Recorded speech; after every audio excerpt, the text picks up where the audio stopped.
What is this very, very tatty broken box set? Find out very soon.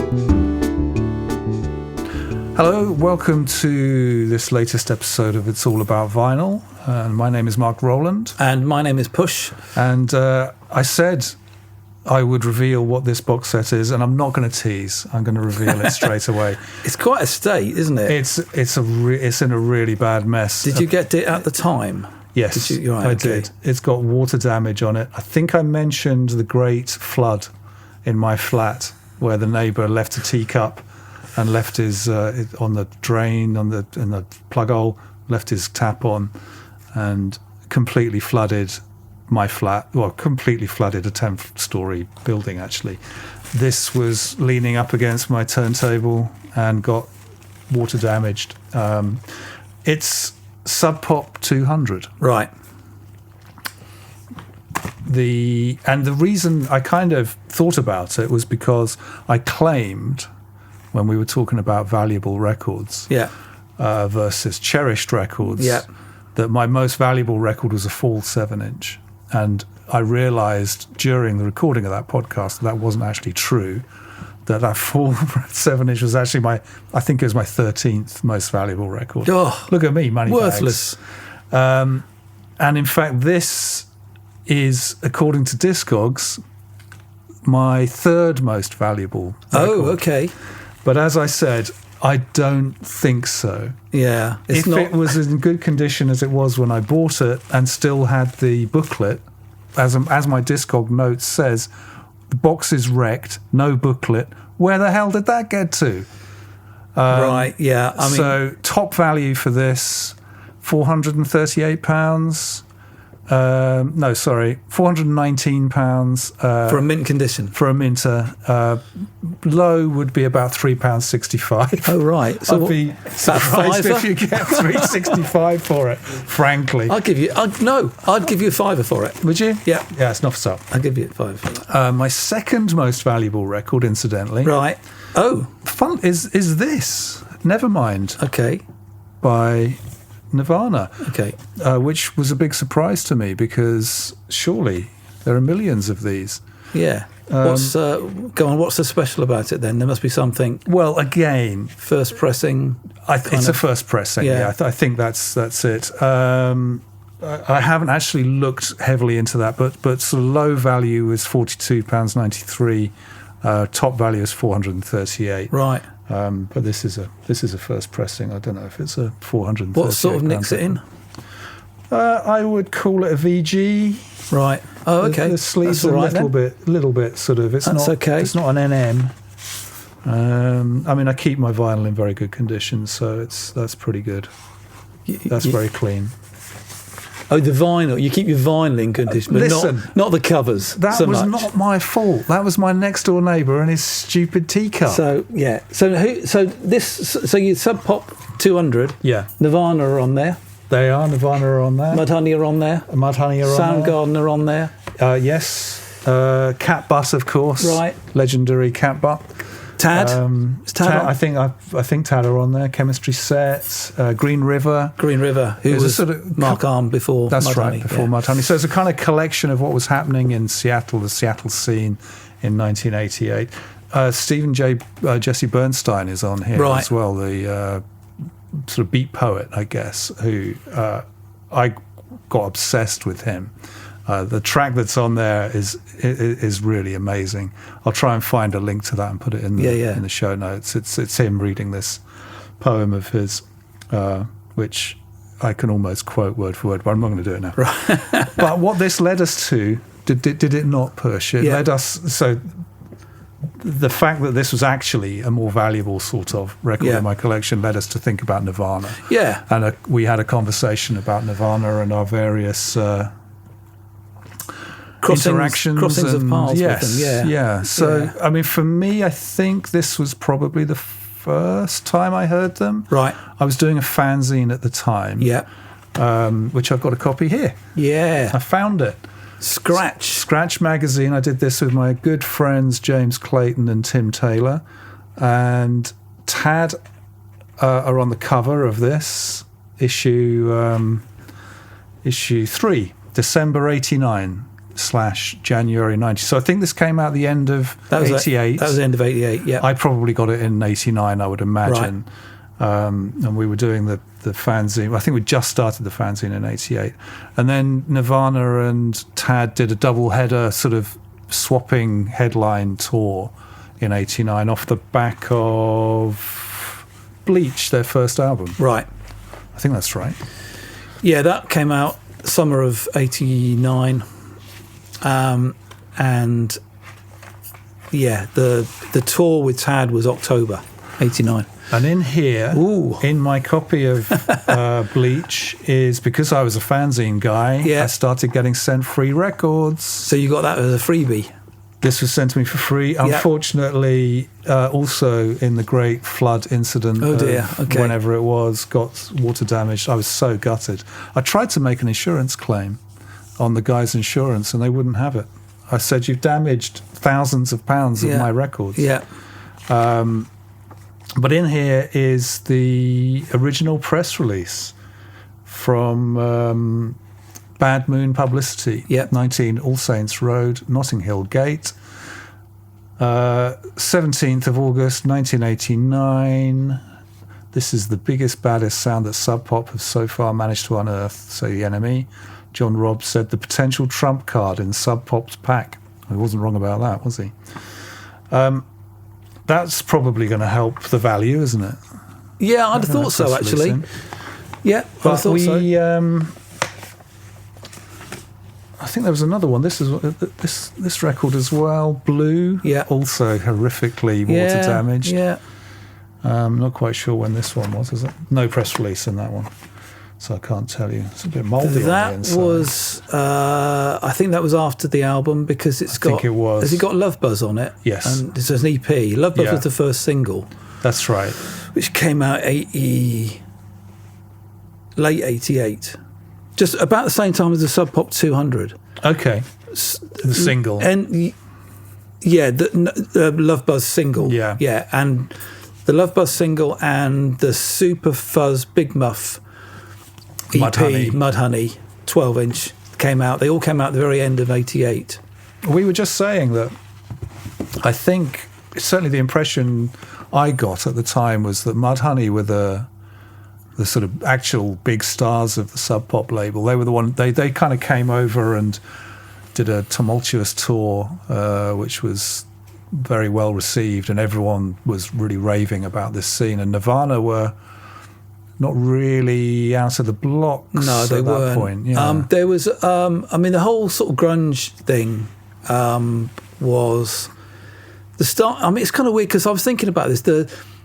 You have to think of grunge in the kind of against a backdrop of the whole American hardcore scene that developed through the 80s. So bands like Black Flag, Bad Brains, Meat Puppets, Descendants.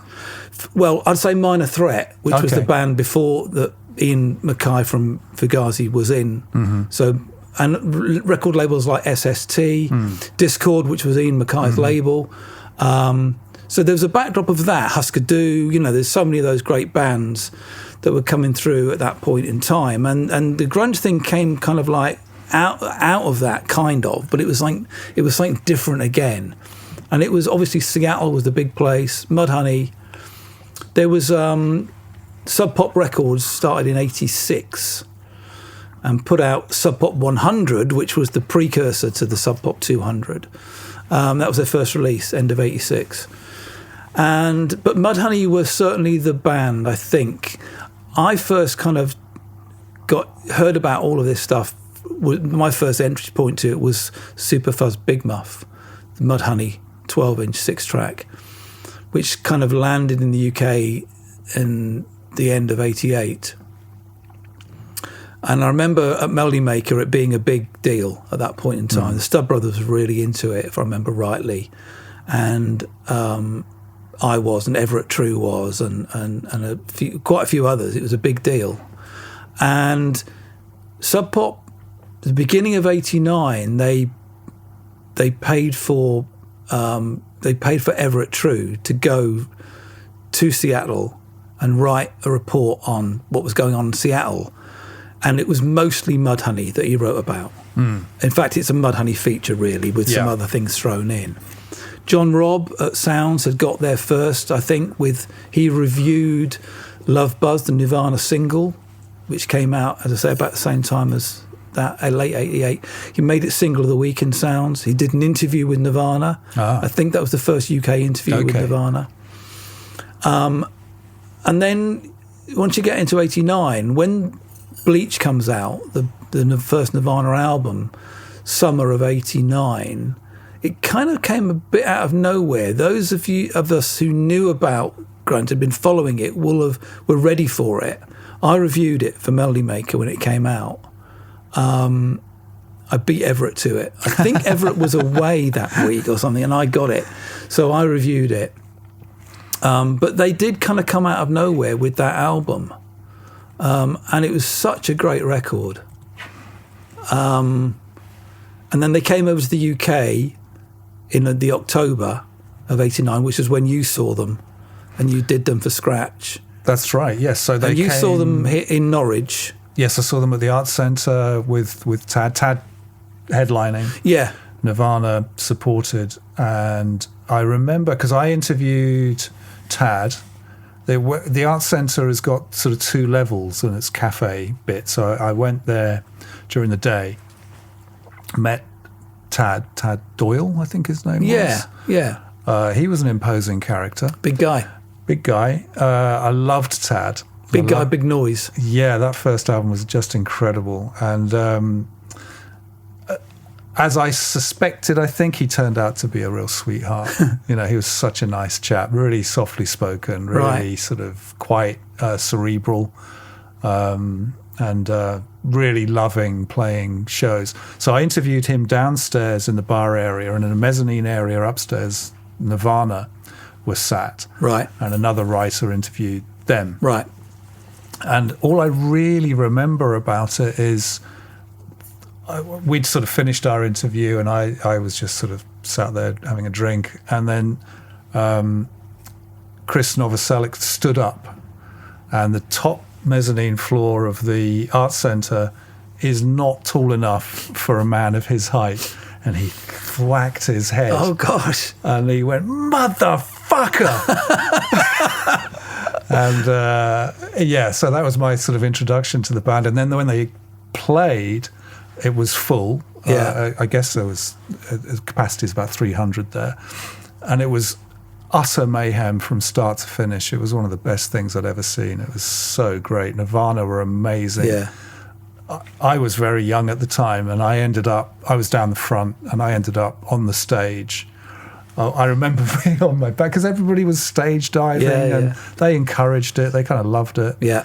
And I just remember this thrill of the music just connecting, and being on the stage rolling around with half a dozen other stupid kids, and I think it was one of those things. It was one of those peculiar things where it happened again, actually. This phenomenon where I saw, maybe in the same year, the Pixies supporting Throwing Muses. Right. And everyone came out of that gig. They'd gone to see Throwing Muses, didn't really know much about Pixies, and came out saying, "My God, Pixies are great." And it was the same at that show. It was like, "Oh my God, Tad were good, but Nirvana, that's amazing." Yeah. That was my first very, very memorable interaction with them. And because they came from the underground, and because Bad Moon, the publicity people that were doing their publicity, Bad Moon, run by Anton Brooks, was a real grassroots fanzine, underground bands kind of scene, who really nurtured the fanzines. Yeah. So we were really supplied and kept in touch, and we knew Anton, and so we really felt that band and the whole SubPop thing kind of belonged to us, I think. Yes. That was a really important part of it. And the impression I get from what I've seen and read since, and what I've heard from the camp while it was going on, and I think you were a bit more connected to it than I was, that first tour was probably Kurt Cobain at his happiest. I think he was in the back of a Transit, just tooling around, playing small shows, and it was going berserk on a cool small label. Everything was great. So it was good times. But you were obviously a melody maker, so you were at I was not a writer really, other than my fanzine of any great shakes at that point. So you were a bit more close to what was happening. Yeah, well, I worked with Anton. We worked at that address, 19 All Saints Road, Notting Hill Gate. I worked with Anton on a magazine called The Buzz there, and from 86 to 88. Yeah, 2 years basically. And Anton, when he started up the PR company, the publicity company, he just moved into the room next door, which was a much smaller room, and he was a tiny room he worked out of. But by the time, I mean, with Nirvana, he took on first one person, then two people, and the operation got a bit bigger. So yeah, I guess I knew him he was a mate. He was a good mate before he was a PR guy. He sold advertising for The Buzz. That's what he did. He had nothing to do with promoting or anything like that. And I guess at Melody Maker we got stuff sent, and you would get bits and pieces kind of thrown at you all the time. That Bleach album, I reviewed that, and the review went in an issue in July 89, and interesting that press release is dated August. There was a slight delay in stuff coming out, so it would generally be released in America on SubPop straight, and then it would take a couple of months to filter through here. They would Tupelo, I believe, were doing a lot of. There was a lot of stuff. Yeah, okay, Tupelo. They were on kind of Tupelo records, and they were on SubPop kind of thing. So stuff came through it, and we were getting stuff early. So that's why I got the Bleach album early, I think. But there was a big noise about all of those bands. Soundgarden or another one who I really, really rate Soundgarden. I kind of think my favourite album of all of those albums is Bad Motorfinger, the second. I think it was the second Soundgarden album. And Soundgarden, by the time those records came out, Soundgarden had left. They'd left Sub Pop. Were they the first one to sign to a major? They went to SST for one album, which was Ultra Mega OK in the end of 88, and then they went to A&M Records. And Bad Motorfinger was on A&M. Right, yeah. But they were, I remember seeing them. In fact, we talked about this. It was a gig that you went to as well. It was Soundgarden and Mudhoney at the School of Oriental and African Studies. That's right, at ULU, yeah. At ULU. University of London. Yeah, and it was Mudhoney headlining, Soundgarden was supporting. I think there was another band before that. I think there was. I can't remember who it was. No, I can't. Soundgarden were they were more of a metal band. Yeah. They were, I think they were managed by, I can't remember her name, but she also managed Alice in Chains, I believe. Okay. She helped to get, I can't think what her name was. It was her that got Nirvana to Geffen. Okay. She was the introduction to that later on. But Soundgarden were I remember Soundgarden, I reviewed that gig. It was chaos. Utter chaos. Soundgarden ended their set by saying, "Thank you and good night, we're Black Sabbath." That's right. Yes. And they kind of were Black Sabbath. Yeah. Because all of those bands loved them. Kurt loved Black Sabbath, but Kurt also loved the Beatles. Right. And I think Soundgarden were much more that 70s kind of hard rock. They were. Well, it was a kind of the low end, the guitars, it was the fuzz. Yeah. It was all about the low end. It really wasn't about guitar solos. It was a bit they had a great guitarist, Soundgarden. But it was really about that kind of the grunge, the groove of it. And it was the grunge, which is Jonathan Poman from Sub Pop came up with the word grunge, and it was just perfect. It's what it was about. It's unusual that the label invent the genre rather than some journalist in Kingsbridge Tower. Yeah. So, but yeah, that Mudhoney Soundgarden gig was something. And as you say, Mudhoney were the ones that I think people thought. And as you say, Nirvana came out of nowhere, really. And then, so what were your next sort of interactions with them? Well, it was a while later, really, because I reviewed Mudhoney a couple of times. I reviewed the first proper Mudhoney album, the first full-length album. I reviewed that as well for Melody Maker. And I remember seeing both bands quite a lot. There was the Lame Fest gig, which I think you went to as well. At the Astoria. Yes. And that was Mudhoney, Tad, and Nirvana. Yes. Soundgarden had gone. Yes, that's right. They were off the label. Yeah. That was the second Lame Fest gig. The first one was in Seattle. That's right. In the summer, when Nirvana they were 4-piece at that point. They had Jason Everman with them on guitar. Okay. Just to play live. Yeah. Jason wasn't on the Bleach album. He didn't play on that. He played with them live for literally a few weeks. And then he left. He went to... I'm trying to think what band he joined after that. It wasn't the Seattle band, if I remember rightly. It's not a big deal. He was really in the band a very short period of time. He was in Mindfunk and bass in Soundgarden, it said. But Soundgarden. It was Soundgarden then briefly. Okay, that's where he went. And then he went into the military. He joined the army.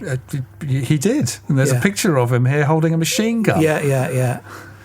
He's on the front of Bleach. Is that him? No, that's Chris. That's bass player. Okay. He's a bass player. Look, I think it's him. It's him. Wow. From the cover of Bleach to serving in Afghanistan. But he didn't play on the album, and he played a few gigs and then he left. That's crackers. So I guess he did 12 years in the army. Yeah, he was. Yeah, he was. It's quite weird. It's quite interesting. So that's a little weird side thing on the Nirvana story. I guess my next interaction with Nirvana would probably have been in 1990 they did a lot of touring, Nirvana. They were kind of preparing for what was after Bleach, the next album. They supported Dinosaur Jr. in America, quite a few dates. They supported Sonic Youth, quite a few dates in America. Then they came back here to the UK and they played a few gigs in October 1990. Okay. By which point they had recorded a bunch of demos with Butch Vig that became some of the Nevermind tracks. And they also recorded Sliver, the single. The single which was the single before Smells Like Teen Spirit. There it is. There's my copy of Sliver, which was a gatefold. And on this particular one's on green vinyl. Yeah. They recorded that. They basically, Tad was recording something somewhere with Jack Endino, I think it was. Yeah. And they busted into the session and said, "Can we have a few hours?" Oh, really? And they did that as a kind of side hustle while Tad was doing something in there. So that was recorded they did the demos for, they didn't know what they were for. They were doing demos to get another deal. That's what it was about, really. Right. They weren't demos for an album. They were demos to try and to put around to journalists and record labels and so on. And that was like April, May 1990.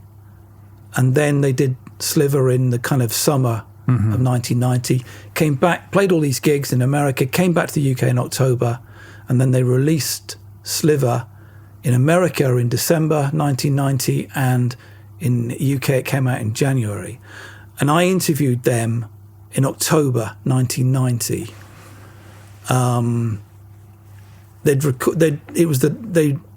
They finished the UK tour. The last date was in Norwich. You went to that gig as well, did you not? At the Waterfront. That was the Waterfront in Norwich. Almost exactly a year after you'd seen them. Yeah. They played here again. So I remember that show because the Waterfront, the Art Centre's about 300, Waterfront's probably 700.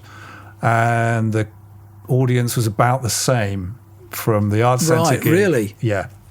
So I remember talking to the promoter, Barry, and I think he took a bit of a bath. He was really grumpy, because it was, there's about 300 people in a 700 capacity venue for that one. Right. Because they'd done a lot in America, and they'd been recording a lot in America, but they hadn't been back here. Nothing had and there'd come been out. no releases. No, that's right. So it was there the was same. Blue, and that's it, which you'd got there. Yeah, so everyone who was at that first gig definitely went to the second. Next, There's probably maybe a few more. Right.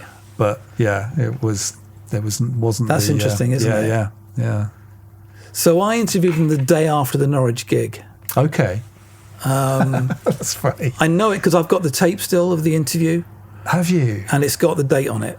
Wow. 30th of October, 1990. Oh. And I went to.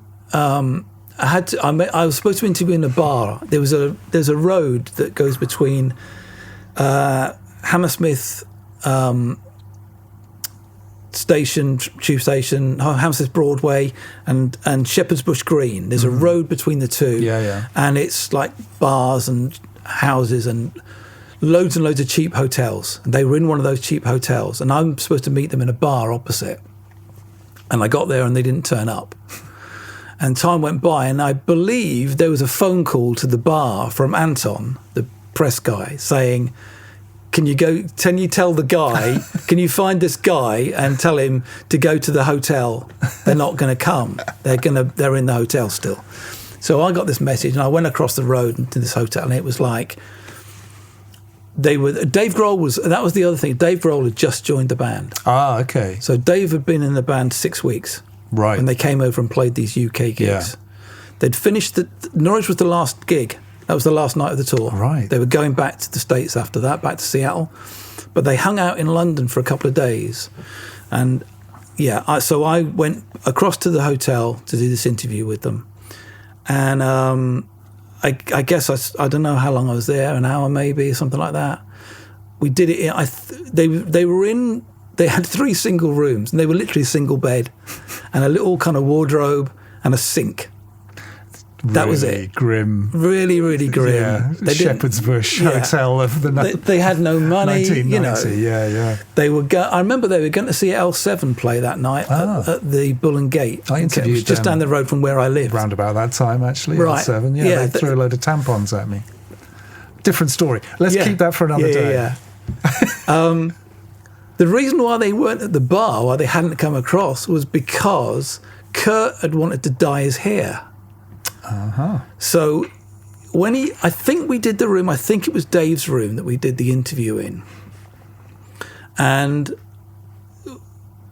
I came into the hotel, I can't remember. One of them came down, I went up, and we went into this room, and Dave was in this room, and then Chris comes in, and then a little while later, Kurt comes in, and he's got his hair like, he's kind of like got some dye in it, but it's kind of like most of it's on his face.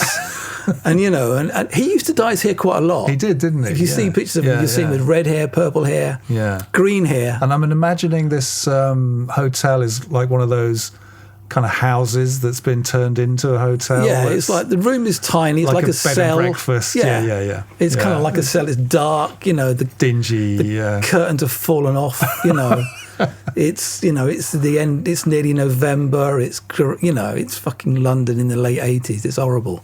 And he came in and he'd been trying to dye his hair and he hadn't really done a very good job of it. And we started talking, and then he was fussing about his hair.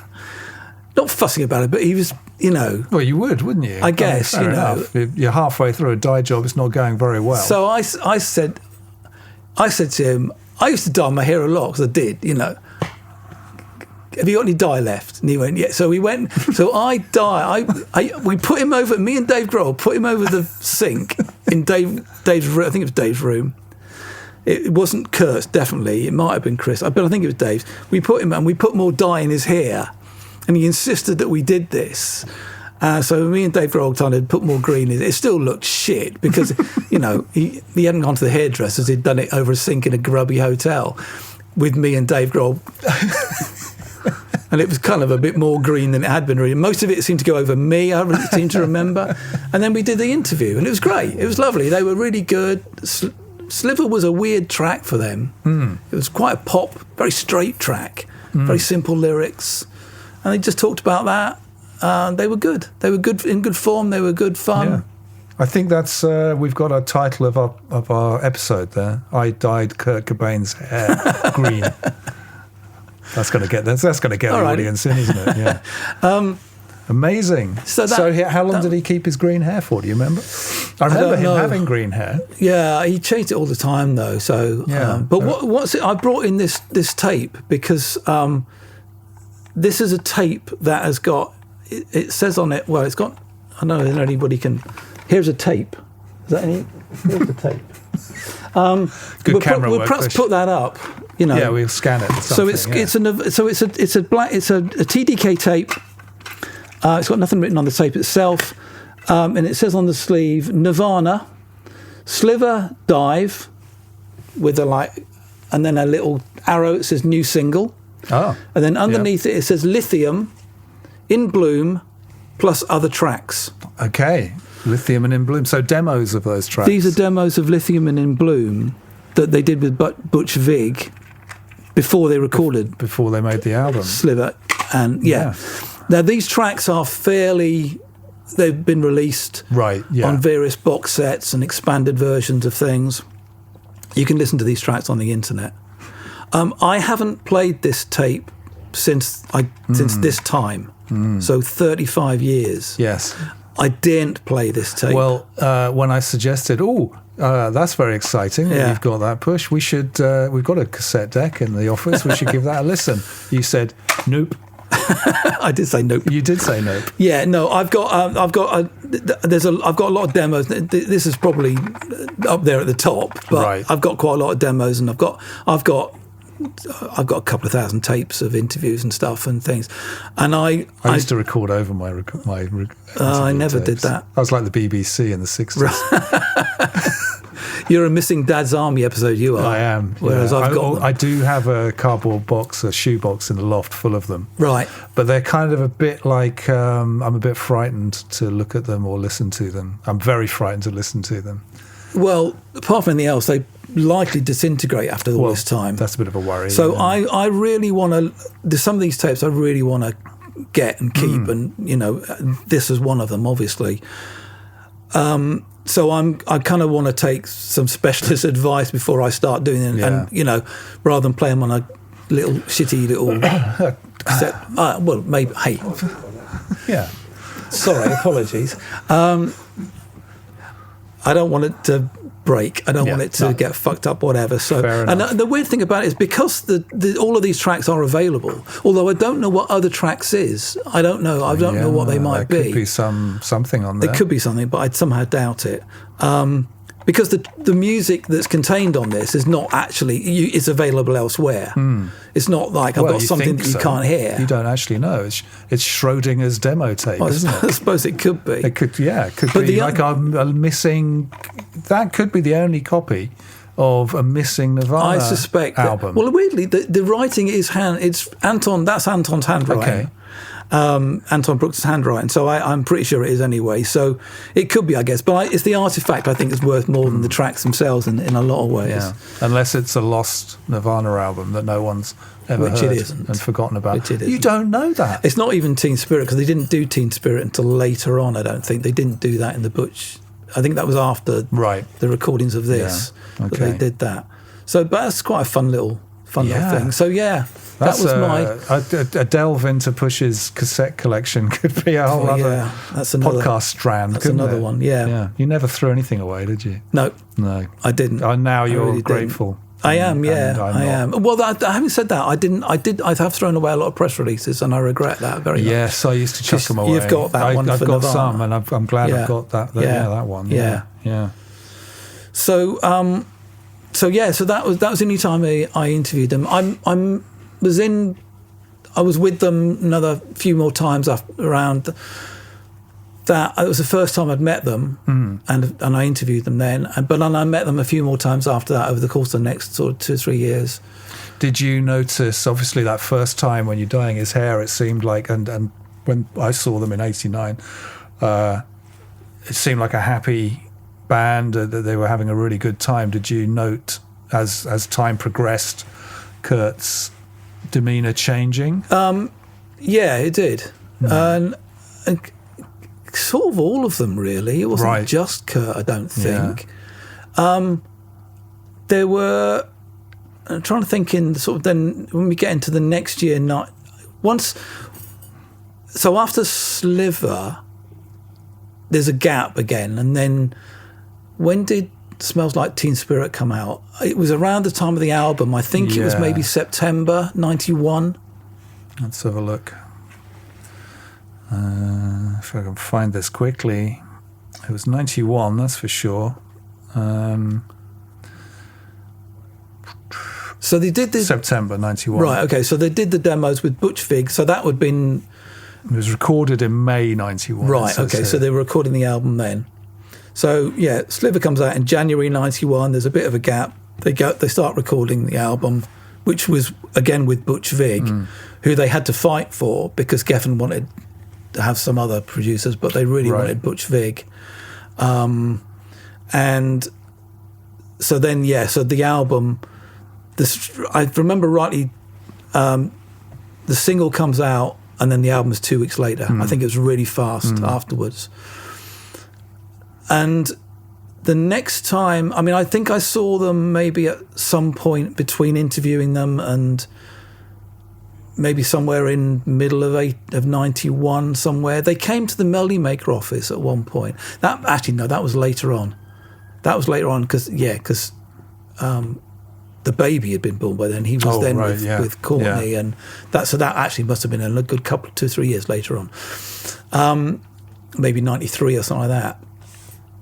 But the next kind of interaction that I remember with them was at the end of 1991. So the album came out in September. They did a lot of gigs. There was a lot of touring. They played in the UK. They did a lot of American dates. They did a lot of dates in Europe. And I saw them in France in December 91. They played at the Transmusicale Festival. Oh, yeah. The Transmusicale was a fantastic festival. Oh, yeah, I did that one year for Melody Maker. It was great, yeah. Brilliant. I did it. I missed 1 year in about 8 years of going. First went in about 87, and I just loved it. The 91 Nirvana were... So the album was kind of rising, everybody knew the band. Weirdly, in France, not so much. Okay. So they played in a big sports hall. This festival is in Rennes in Brittany, and it takes place over 4 or 5 days, and there are lots of different venues involved, and it just goes on and on and on. And the big venue was this kind of, I think it's called Omnisport. Was the hall, Salle Omnisport. So that's where they played. I seem to remember they weren't headlining. They weren't at the top of the bill. I might be wrong about that, but they kind of played kind of late evening-ish, I guess. And they were earlier on in the day. They had a press conference before the gig, before they went on. Earlier in the evening, they had a press conference. And I remember going to that, and Kurt wasn't there. But before that, one of the guys who I used to go to, like I said, I used to go every year to Transmusicale, and I'd usually review it for Melody Maker, but some years I wouldn't. Somebody else would do it. But also somebody else who always went every single year was Keith Cameron from NME. Sounds before NME as well. And Keith was like Everett True. Keith knew Nirvana well. He interviewed them several times. He reviewed them a lot. He knew Kurt. He knew Chris. And, he had a relationship with them like Everett did. I didn't have that. I didn't know them, And I remember going with Keith Cameron before the press conference happened and seeing Kurt. He was around, and Keith and I went to see Kurt just in this little room, And Keith went and said, "Hey, how you doing?" And he was like, "Oh, Keith, how you doing?" You know, he didn't know me. He didn't really remember me from interviewing him. Why would he? Everything had been changing for them so fast. And he seemed like weighted. Right. You know? Okay. And I remember very clearly that, because I didn't really know him, I just sort of chatted with him a bit, but it was mainly Keith talking to him. And we were in there with maybe 10 minutes with him, something like that, in this room. And Keith came out and he said, "Whoa, fuck, that's not good." I can't remember exactly what happened, but we went to this press conference, and there's a picture of the press conference, which is Chris and Dave Grohl sitting there. They're surrounded by journalists. There's microphones pointing at them. It's a real scrum. There's like 20 or 30 journalists pointing mics at them. And sitting right behind Chris is Keith Cameron, who looks really worried. Right. He detected something was wrong. It may be, I don't know. I've never really spoken about it with Keith, so I don't know. Keith may say something completely different to this. It's my reading of it. My reading of that kind of very brief interaction that I had with Keith, with Kurt, and then that press conference, and that picture of him. So I don't know, but the press conference was kind of weird because the journalist said, Chris drank a bottle of wine during the course of the press conference. He downed a bottle of red, as I remember. I wrote that afterwards, so I think that must be true. That is what happened. And Chris talked about Kurt's voice, having problems with his voice. Okay. And maybe that was the only issue that was going on. Maybe that was it. I don't know. I suspect it wasn't.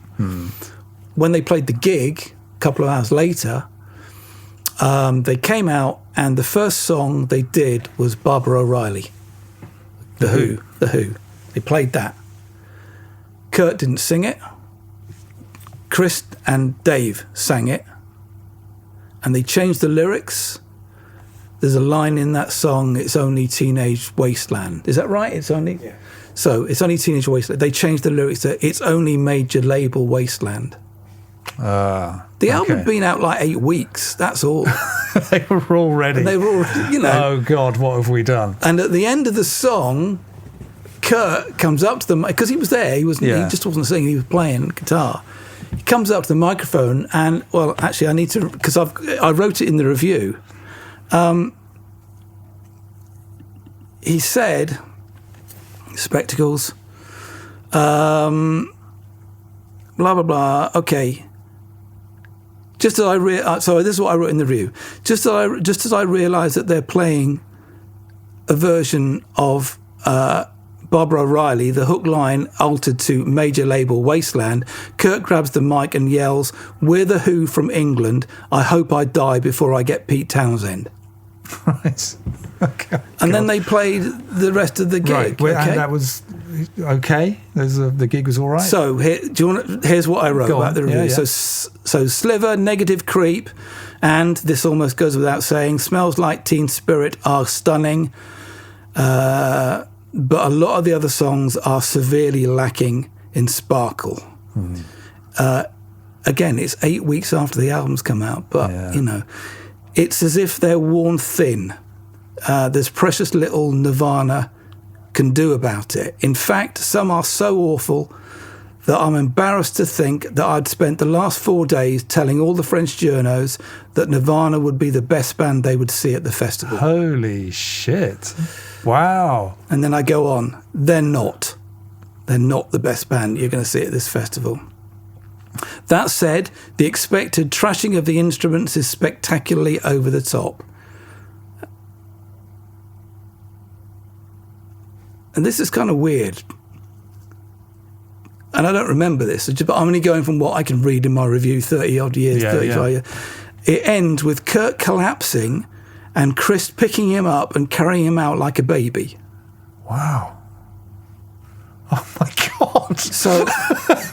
Now, I don't really actually remember that, but I'm reading that. I read that the other day for the first time in years. I mean, So, I mean, we've got the joke, the Pete Townsend joke, which is kind of, you know, I hope I die before I get old. I hope I die before I get Pete Townsend. It's kind of a gag, I guess, which looks very dark in the circumstances and what we know happened with Kurt. Yeah. We've got you saying this is the best band you'll ever see, and then they let you down, and you say in print that you're embarrassed. Yeah. That's how bad it was. They were awful. Keith Cameron is clearly very worried about him, and seemingly, I don't know. I can't read that into Keith. Of course, Keith, you know, and then he, I don't know, gets carried off like a baby. Well, that's what it says here. You know, it was the thing about them is that you know what they were like. They were chaos when they played. Mudhoney were worse in terms of chaos.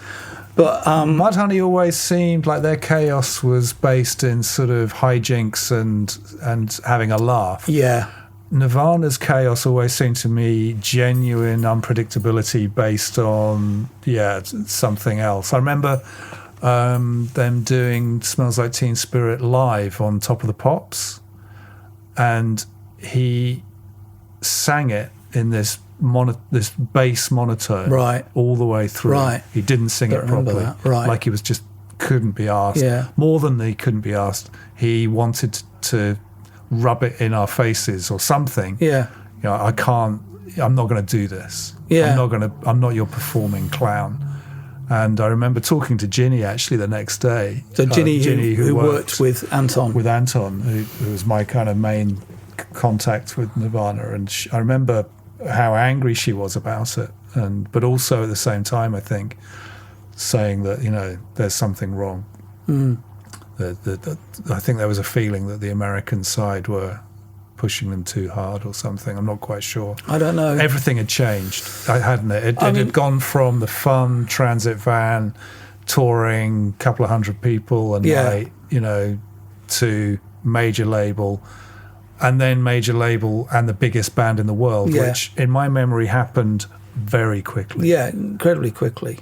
Suddenly they were in a position that we now know Kurt was not psychologically cut out to handle it at all. He became a spokesman for a generation, and he could hardly speak for himself. And he obviously he took his own life, and he left a suicide note. And he said, there's a line in that where he says something. He apologizes to his fans and to Courtney and to his daughter. From the pit of my nauseated stomach. And I remember he complained a lot about pain in his stomach. I seem to remember that's right, yeah. And I might be grasping here. I can't cite the what it comes from, but the heroin use gave him relief from whatever that was, and that he had this kind of ongoing problem. But he was a very complicated character with a lot of demons, wasn't he? Yeah, and yes, I guess he was, and I don't know. I don't know how you kind of analyse something like that, but it seemed to me that actually he wasn't. Really? At the early days, he wasn't like that. He was a guy getting up there, playing guitar, singing his songs. Yeah, yeah. And he was, like you say, he liked the Beatles. He wasn't, he wasn't that kind of, unlike, say, Chris Cornell from Soundgarden, who also took his own life, obviously many, many years later, who I kind of felt was kind of tortured in that, in a different way to Kurt. Kurt was just, seemed to me, the three of them were kind of pretty ordinary. Mudhoney were pretty ordinary guys, really, Yeah, yeah. I did get to know Mudhoney a bit. Right. I was in a band and we played with them a few times, and they were just kind of ordinary guys. Yeah. Having a best time. A lot of those Seattle bands were. There was kind of two sides to Seattle. There was a lot that were like that, and then there were the kind of, like the Chris Cornell, I guess, and the whole sort of the ones who were more looking for looking for something, as opposed to guys who were just playing their songs, you know. I mean, I guess it was a very American working class environment that a lot of those bands came from. I've never been to Seattle. I never went there at the time, and I've never been there. Because they were from towns like Aberdeen. They were from Aberdeen, I believe. Which is like a logging town full of rednecks. Yeah. And so I think they were really at odds with their background. And it's really hard when people are dragged from that kind of place of that they love, actually, and are or at least understand. And they're thrust into something else. I don't know, who knows. I'm not, you know, I really must admit that I haven't kind of read loads of books about Kurt. No, I mean, really, actually, no. I didn't really want to know that much. You know, it's like I had my little experience of them, and I thought they were a fantastic band. They were special, definitely. Yeah. And I don't know, it's kind of weird. I find it really weird. It's like when I see people wearing Nirvana T-shirts, like, you know, young people, you know. Young men. You know, it's like when I see them wearing Ramones shirts. I always think... Yeah. They should be wearing Eater shirts, not Ramones shirts, and they should be, you know... Why? Because they're from the UK? Yeah, maybe, because they were yeah, I was going to say it's like really stupid. And I was going to say because Eater were much better than the Ramones. That's what I was going to say. It's just fucking ridiculous. Yes, that is push. But no, I don't know why. I just think it's like they know these bands because. Well, they've become brands, haven't they? Because places who sell cheap T-shirts produce them in masses. It's like Rolling Stones, you know, shirts for $5, and that's why they wear them. It's not because they know anything about them. Yeah. But I don't know. I think it's a bit. It is. I remember when I heard that he died. I was at the Grand in Clapham. I think it was a Friday night. And I can't remember who we were seeing, but I remember it going around the room. Really? That this had happened. It was Rad told me. Oh yeah, Rad was another friend, booking agent. A booking agent, yeah. Was he Nirvana's agent? No, I don't think Rad. No, Rad. That was too early for Rad. Russell Warby was he? Russell Warby was. That's right. Russell was. Yeah. Yeah. I think Russell did a lot of those. Yes, he did. All the SubPop stuff.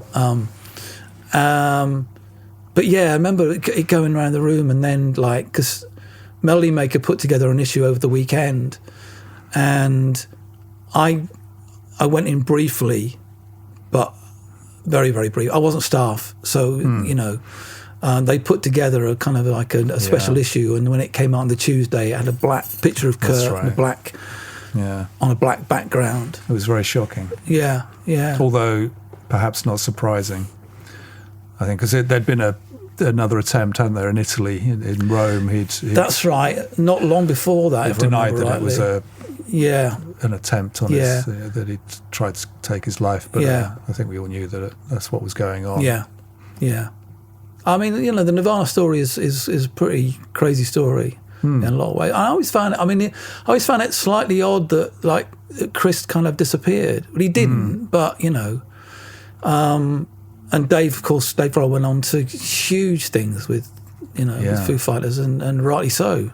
I always thought it was amazing how he kind of came into the band, and he replaced, because the Sliver single that we were talking about, the drummer on that is Dan Peters from Mudhoney. Oh, that's right. Yeah, I think did Kurt Cobain not want him sort of permanently, but he couldn't I don't break up Mudhoney. He felt too bad about doing that. Yeah. And they had the original drummer who was on Bleach was Chad Channing. That's right. Yeah. Who fell by the wayside, but and I think Chris played a little. He played in Flipper for a while. Chris did quite a few years later. Right. I remember saying I interviewed Moby once. Moby was in Flipper.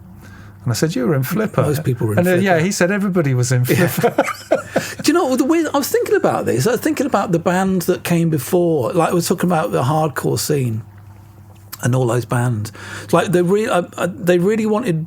Nirvana really liked Killdozer. Or Kurt did. Kurt really liked Killdozer. And they had that kind of grinding, slow churn. Amazing. And Butch Vig, that's I think how they got through to... why they settled on Butch Vig, because he'd done Killdozer. But Flipper, I think, were another band that were an influence on Nirvana, because again, it wasn't the fast stuff; it was slow grinding stuff. Swans maybe as well. I don't know.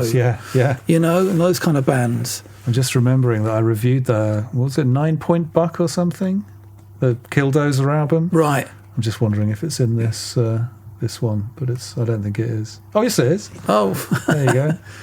They were great. Killdozer were. Killdozer would have us believe they are irredeemably insane, I say. Yeah, well, very good. There were some fantastic bands. They were. It was a great time. Scene. I remember it just seemed like after a mid-'80s, which felt very dead and moribund to me, suddenly started to come alive, and a lot of in the UK with Happy Mondays and all those bands starting to happen, the indie scene started to build up, and then the American bands, Sonic Youth and SubPop and all of that, and Dinosaur Jr. It suddenly, oh wow, and there was this flourishing golden period. It was amazing. It was brilliant. It was. I mean, for me, it was kind of weird because I wrote about a lot of those bands. And but I was also at the same time writing about Acid House. I love that. And I think I always find it a bit odd that people could only write about one or two types of music. Yeah, I did actually. Yeah, and you would get sort of a bit pigeonholed as a writer as well. Yeah, you just would. Sort of. I noticed I did where they didn't. I think they thought I was the electronic music guy, and so I did Underworld and bands like that. Yeah, I never did any. I did do Supergrass, but I didn't do very many Britpop bands. I didn't get to do that stuff much. So you would, but I've never been like that. No, it's a broad church. I always think about Chris Needs because he'd write about punk, and then he'd write about like pure house music and techno, and then his knowledge of Chris's knowledge of Detroit techno is huge. Secret knowledge. And secret knowledge, very good. Yeah. But I always think it's kind of. I wrote a lot about hip hop as well, as you know, at the same time. So I was writing about hip hop, and I always thought it was kind of it felt natural to me. But I would be the one guy at like an acid house club wearing a leather jacket. Right. I was that guy. Yeah. I thought that was all right. Yeah, that's cool. Good. So anyway, well, Nirvana. I think we didn't have a break. No, we didn't. Okay. And I think we've run out of time. Yeah. That was fascinating. Exploration of Nirvana and the Sub-Pop years. So I think we should say goodbye. Say goodbye and see you next time. Thanks for listening, watching, and see you again.